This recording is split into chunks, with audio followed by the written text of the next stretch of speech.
Because indigenous communities have a connection to our lands that colonialist empires do not. We consider ourselves a part of and connected to our lands in an inextricable way. Like, think about just the name, right?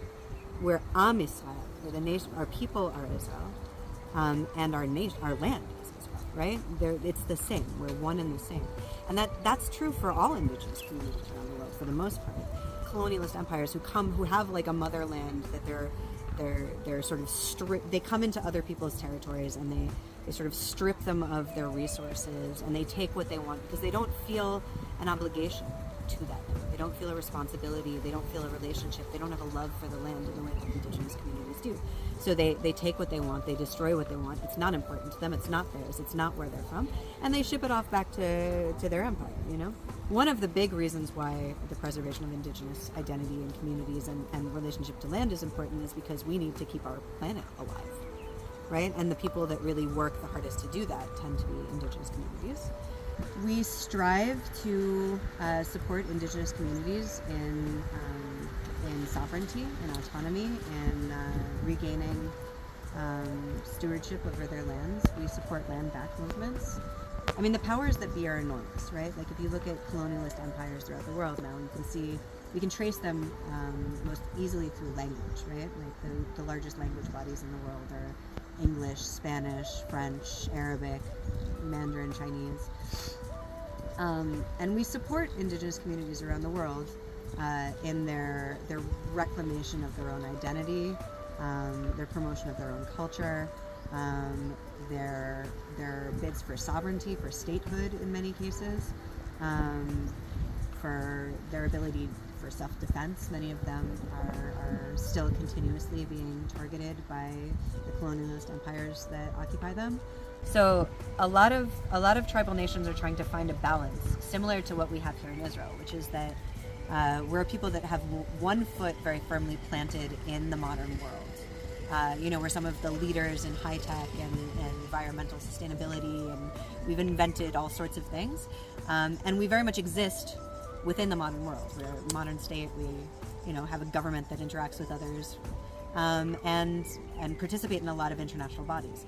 But on the other hand, we also are very firmly rooted in our ancestral ways, in our land, in our traditions. We've revitalized our ancient sacred language, and so we have roots in both the modern and the ancient world. And so trying to figure out a way to harmoniously balance those two facets of our identities is something that I think traditional communities struggle with all over the world.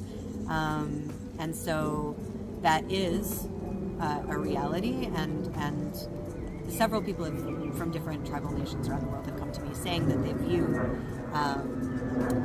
that they really respect the way that we do it here in Israel, that we are very committed to our ancestral ways, and we're very committed to being a modern country and modern state, and seeing that sort of as a precedent for what they want for their own communities, because the continuity of culture and language and religion and traditions is very, very important, and also being able to interact with the rest of the world is very important. And so trying to figure out a way to balance those two identities is not always so simple. So that is something that we often talk about and share in these kinds of meetings that we have together when communities, indigenous communities from different places come together.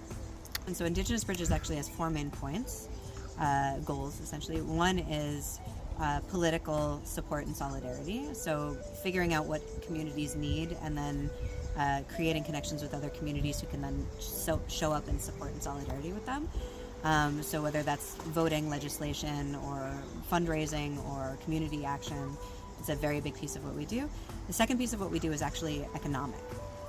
So creating systems of economic sufficiency from within communities themselves, from a place of dignity and honor, without exploitation, to combat a lot of the systemic impoverisation that Indigenous communities have faced. The third piece of what we do is agricultural. So supporting Indigenous communities, supporting one another worldwide in terms of food and water sovereignty. So sharing traditional wisdom and new innovations with one another, And the fourth piece of what we do is cultural exchange. So bringing communities together to learn about one another, to become familiar with one another, to experience the hospitality and beauty of one another's culture and language and land and traditions, and really become friends. And therefore, when we create these bonds of friendship and relationships, we want to work for the greater good of one another. And so we become ambassadors on behalf of one another's nation. When we're talking about Israel and other indigenous communities worldwide, there is so much within this framework that we have to offer and that we have to receive. And we do not believe in exploiting anybody. We do not believe in using anybody. We do not believe in harming anybody. We want all of our communities to understand that we are all equal, and that everything that we do is mutually beneficial, not just for us and one another, but also for the world on the whole. And so one of the main things that we have here in Israel is agricultural and water technology. And so being able to bring those technologies out to communities, like, for example, we have many communities in the United States whose water tables have been poisoned by fracking, by oil, and other industries, or who have been removed from their traditional lands into places where they do not have access to drinkable water, or if communities in Canada also experience the same. And water is life. Like, we have that saying in almost every language. Almost every indigenous language has something like that. In Hebrew, it's mayim chaim, like the water of life. And so one of the big things that we want to do, and have been beginning to do as an organization, is bringing Israeli water tech to communities that are in need of clean drinking water, agricultural technology. What we have to give is our tech, because we're like top of the line when it comes to new innovations.